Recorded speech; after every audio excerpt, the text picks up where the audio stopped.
Good morning everyone. मुझसे एक गलती हो गई है कि मैंने माइक ऑन ही नहीं किया, इसलिए अभी मुझे वॉइस ओवर देना पड़ रहा है। So welcome to this new vlog. ये व्लॉग थोड़ा स्पेशल होने वाला है क्योंकि ये व्लॉग मैं मराठी में शूट करने वाला हूँ। सो सगळ्यांचं स्वागत आहे। हा व्लॉग मी ह्यासाठी शूट करत आहे की आमच्या महाराष्ट्रीयन रीतिरिवाजमध्ये लग्नानंतर गोंधळाचा कार्यक्रम करतात आणि त्याच गोंधळाच्या कार्यक्रमासाठी आम्ही सगळे निघाले आहोत तुळजापूर येथे। तुळजाभवानीच्या मंदिरात आम्ही गोंधळ करतो आणि ह्या व्लॉगमध्ये मराठीत व्लॉग करण्याचं कारण असं की या व्लॉगमध्ये सगळा माझा परिवार असणार आहे, म्हणजे माझे काका, माझा दादा, माझा छोटा काका। सो सगळे असल्या कारणाने हा व्हिडिओ मी मराठीत बनवत आहे। सो आता सकाळचे 6 वाजलेले आहेत आणि आम्ही ऑलमोस्ट रेडी झालेलो आहोत। पहाटे निघण्याचं कारण असं की तुळजापूर पोचायला ऑलमोस्ट 6 ते 7 तास लागतात। इथे माझे काका आणि काकी आलेले आहेत, हॅलो करतायत। सो काका काकी आणि आम्ही कारनी जाणार आहोत आणि बाकीचे जे आहेत ते ट्रेनने उद्या सकाळी म्हणजे संडेला येणार आहेत। सो आता आपण प्रवास चालू करूया आणि माईक ऑफ असल्यामुळे मी कॅमेरामध्ये काही वेगळं बोलतो आणि ते रेकॉर्ड काही वेगळं केलेलं आहे। So sorry for that. So let's continue this vlog. तर अशा प्रकारे आम्ही सगळे निघालेलो आहोत। एकदम मागे काका आहेत, इकडे मम्मी आहे, मध्ये रिंकल, या बाजूला काकी आणि पप्पा आणि मी पुढे। तर ही अरेंजमेंट चेंज होत राहील सारखी आणि आता निघूया कारण खूपच लेट झालेला आहे। तर गणपती बाप्पा मोरया, मंगल मूर्ती मोरया, चला माते की जय। अरे आम्ही मागच्या वेळेला गेलेलो, मस्त गेलेलो,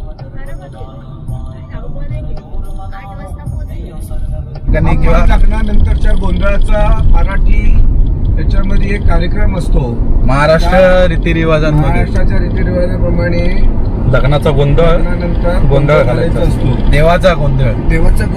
ते आम्ही तुळजापूरला जाऊन तो मान देण्यासाठी आपण गोंधळाचा कार्यक्रम आखलेला आहे आणि त्याची आपण हे करत। गोंधळ कोणाचा आहे ते सांग। गोंधळ आमच्या पुतण्याचा आहे, जस्ट लग्न झालेलं आहे त्यांचं आणि त्याच्यामुळे त्यांचा गोंधळाचा कार्यक्रम करता आम्ही तुळजापूरला। तुमच्या लोकांचा गोंधळ खूप लग्नाच्या खूप वर्षानंतर झालेला ना। तू झाल्यावर झाला आमचा गोंधळ, तुला घेऊन बसलो आम्ही। त्या स्टोऱ्या सांगा जरा। आमचं लग्नाच्या नंतर खूप वर्षांनी म्हणजे खूप नाही म्हणता येते, 4-5 वर्षांनी झाला असेल, जेणेकरून 1-2 वर्षाचे होतं, 2 वर्षाचे तरी असतील, 2-3 वर्षाचे तेव्हा झालं। आणि मग मध्ये आपण बस करून गेलो ते कोणाच्या 9 जण अशी गोंधळाला 5 जण बसू शकतात, 9 जण बसू शकतात। दादा वहिनी त्यांची फॅमिली होती, आपली फॅमिली होती, किंवा समजा कोण नसेल तर एक जणही बसू शकतो जर कोण नसेल सोबत। तर एक शॉर्ट ब्रेक घेण्यात आलेला आहे कारण कोणी नाश्ता नाही केला आहे आणि आम्हाला निघून अर्धा तास झालेला आहे। आता आम्ही बेलापूरला आहोत, ट्रॅफिक एवढा नाही आहे त्यामुळे काय वाटलं नाही। तर आता सगळे थोडा नाश्ता वगैरे काहीतरी करतायत, सगळ्यांनाच भूक लागली आणि झोप तर कोणाची झालेलीच नाही। पुढे जाऊया, तिकडे अण्णा जाऊया पुढे। तरी सांबार आहे, पोपट झाला। सो इथे साऊथ इंडियन हॉटेलमध्ये बसलेलो आहे, सगळ्यांना डोसा खायची चव आली आहे म्हणून। तर बघूया कसं आहे। इथे बेलापूरला पहिल्यांदा नवीनच उघडले, मध्ये सुट्टी घेतली, सॅटर्डे संडेला एवढी गर्दी असते तरी गेलो श्वास। तर डिश पाहून तुम्हाला कळतच असेल सगळं संपलेलं आहे आणि सगळ्यांनी पोटभर एकदम टेस्टी क्रिस्पी, चटणीचे प्रकार पण खूप सुंदर, अगदी चांगलं हॉटेल, म्हणजे चांगलं हॉटेल मिळालं। आता रस्त्यात मला वाटत नाही आता सगळे झोपणार आहेत माझ्या मते गाडीमध्ये आणि सगळे आराम करतील। आता रस्त्यात काय थांबायची गरज लागणार नाही आणि बघू आता पुढचा प्रवास कसा होतो सगळ्यांचा। निकलला नारळ पाणी प्यायचं होतं म्हणून आम्ही पुढे आलो, कारण आता मोठा प्रवास आहे तर कुठे मध्ये भेटणार नाही म्हणून सगळे वॉशरूम यूज करून घेत आहेत। कसं आहे रे? काय बोलला तो? मी त्याला विचारलं कैसा रे, तो बोलला 80 रुपया। तो बोलतो अरे तू कैसा है?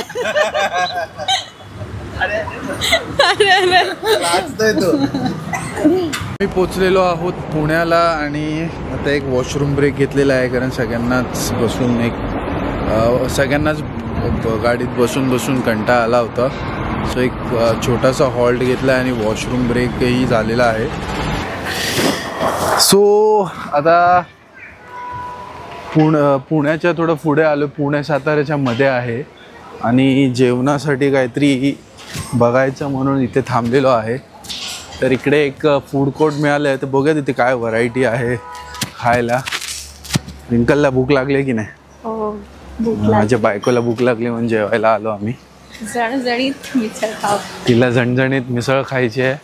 बघूया इथे भेटते का आणि कसं काय अरेंजमेंट आहे. सो ही अशी काहीशी अरेंजमेंट आहे की काउंटर्स आहेत खूप सारे, साऊथ इंडियनपासून महाराष्ट्रीयन स्नॅक्स. पप्पा चाललेत कुपन घ्यायला. तर भरपूर काय काय जेवायला मागवलेलं आहे. इथे रिंकलने मिसळ पाव मागवलेला आहे. इथे 2 थाळ्या आलेल्या आहेत, ठेचा आणि भाकरी, खिचडी पण आहे, तूप सगळं. मम्मी पप्पांनी पण थाळीच मागवलेली आहे. तर जेवण छान दिसतंय, तर टेस्ट करून बघूया. मसाले भात इतका छान आहे की अजून एक डिश आणलेली आहे.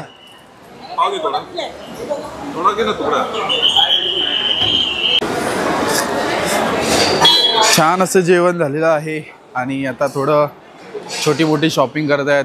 स्नॅक्स आणि फ्रूट्स इकडे फ्रेश भेटतात म्हणून सगळे करतायत शॉपिंग घरातले. ते बघा, 15 दिवस राहू द्या. हनुमान फळ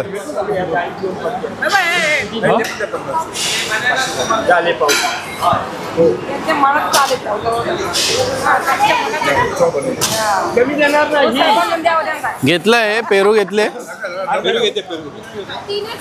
इथे पेरू, हे काय पेरू घेतलेत ना.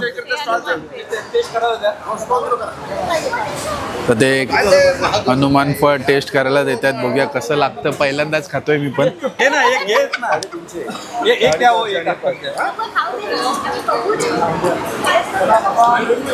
सीताफळ सारखं आहे. सीताफळाचे मग सीताफळ सारखाच असणार.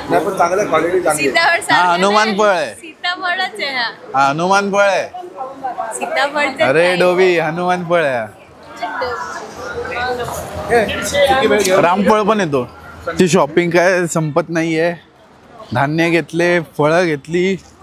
आता काय वरवंटा काय घ्यायचं आहे, त्याच्यावर मसाला पिसतात. खलबत्ता आणि वरवंटा सगळं स्टोनचं आहे. स्टोनचं, रिअल स्टोनचं आहे.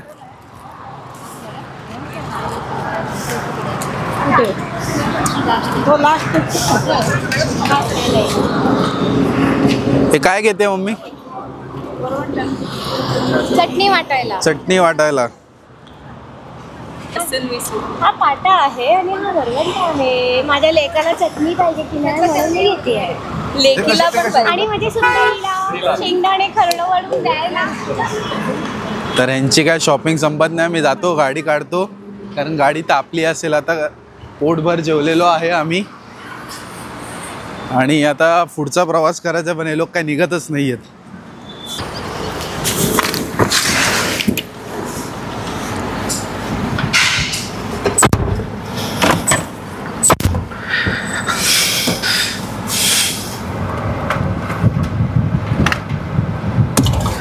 सो जसं तुम्ही बघितलं जेवण झालेलं आहे. आता आम्ही पुढच्या प्रवासाला निघालो. आम्ही एक्झॅक्टली पुण्याच्या पुढे आणि साताऱ्याच्या मागे, म्हणजे इन बिटवीन आहोत.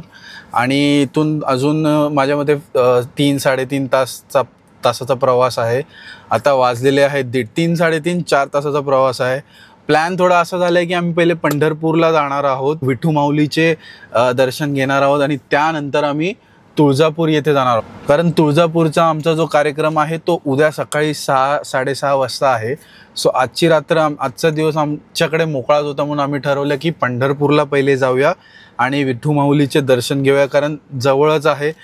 जवळ असल्या कारणाने ते आम्हाला मिस नव्हतं करायचं आणि पुन्हा कधी येता येईल ह्याची पण खात्री नाही. त्यामुळे आता जे भेटतंय दर्शन ते करून घेऊया. आता निघूया, सगळे शॉपिंग करतायत.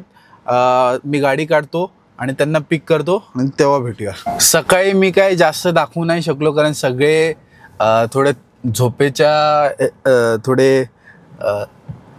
झोपेच्या अवस्थेत होते आणि मीही ड्रायव्हिंगवर फोकस करत होतो आणि फार असं काय बघण्यासारखं नव्हतं, कारण ट्रॅफिकच एवढा होता की काय दाखवण्यासारखं नव्हतं.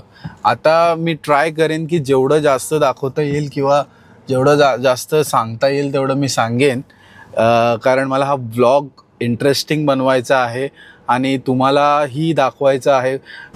तुम्ही सगळ्यांनी देवाचा गोंधळ हा प्रकार बघितलाच असेल, पण मला तरीही एक असं वाटत होतं की आपण करतोय तर ॲज अ कंटेंट दाखवूया आणि आपली महाराष्ट्राची पद्धत काय आहे, रीतिरिवाज काय आहेत ह्याची थोडीशी माहिती देऊया. हे उघडा. हा, प्रत्येक गावात काय ना काय शॉपिंग करणार.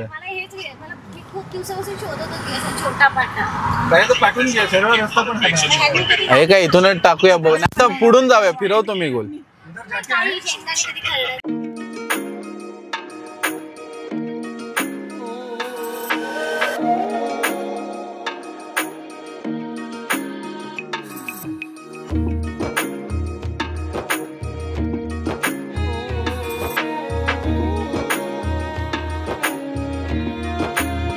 तर आम्ही ऑलमोस्ट पंढरपूर मंदिराच्या आवारात पोचलेलो आहोत आणि ड्रायव्हर चेंज झालेला आहे सध्या थोड्या वेळपूर्वी, कारण मला खूप थकल्यासारखं वाटत होतं.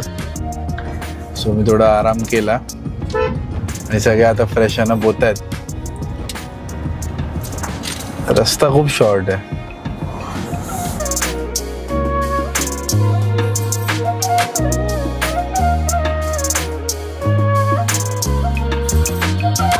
आणि हे इथे मंदिर आहे, पण मंदिरमध्ये कॅमेरा अलाउड नाही आहे.